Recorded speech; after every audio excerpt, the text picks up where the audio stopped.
So these are the goals we're going to review from this past year. This is a clip from my website. Hopefully you guys can see it okay directly off my laptop. We're just going to walk through really quickly. Not going to spend a whole lot of time on this, but hopefully you guys will enjoy taking a look back with me. Number one goal was add 500 non-70s vintage cards to my collection. I added 386 for 77.2%. Number two goal was get to 100 different Hall of Fame autographs. I started at 91 and reached 106, so that one was completed. The number three goal was to add 4 autoed baseballs. I added 17, largely in part thanks to a big purchase of a dozen of them from my friend Drew. So that goal was completed. Let's scroll up here a little bit. At the top there, you can see goal number 4 was to add 4 bobbleheads. I only added 2, so didn't quite reach that goal. I wanted to add 5 NBA autographs I needed. I only added 1, which is pretty weak. Definitely something I want to pursue a little bit better in 2020. Goal number 6 was to add 5 UNC autographs. I added 11, which is great for that PC. Number 7 was to add 5 1940 Play Ball Hall of Famers, which was a lofty goal, believe it or not. I added 0. Goal number 8 was to add 5 1933 Goudeys. I added 2. So not too bad, but didn't complete that goal. Add the 5 relic cards I needed. I didn't add any of them. Those are just Hall of Famers that their autographs are virtually impossible for me.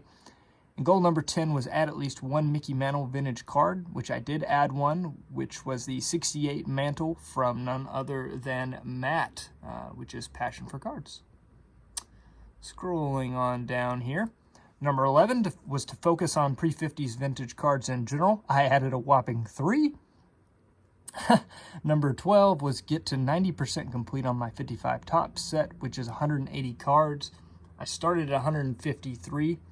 And only added 3 cards to that set. However, goal number 13, which was related to that, was probably my loftiest goal of the year, which was to add a Clemente rookie card from 55 Topps, which, as you can see, I did in fact complete. Goal number 14 was to add 17 different Hall of Fame rookie cards. I added 9, so did okay, but not great on that one. 15 and 16, I wanted to add my first card to those sets respectively. 15 was 53 Bowman Black and White. I did add 1 and wanted to acquire a 51 Topps Blueback, which I actually added 2 for my first cards to those sets. Number 17, which is related partially to you guys, was to stay active in OBC and on YouTube, which I believe that I did a pretty good job of, so mark those complete.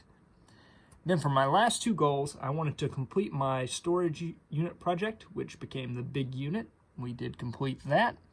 And number 19 was to get to 40% of total collection completed. I started at 36.33%, but then I added all of the 70s, so it made it a little tougher, but was able to add a lot of those through OBC, getting myself to 8,766 items of the 20,682 that I need for 42.42%. So I did cross over that 40% mark. If you are wondering what all of those items are, so I count that as every vintage card for every set, every bobblehead I need, every autograph I need, every autographed baseball I need. Those are all in that number. So about half of it, probably a little more, probably 3/4 of it actually, would be vintage cards from vintage sets. So really there's only like 5,000 items that are autographed baseballs, rookie cards, autographs, that kind of thing. Well, I hope you guys have enjoyed these statistics. Didn't want to dig through everything to show all the cards I added. If you do want to check that out, you can go to this on my website here.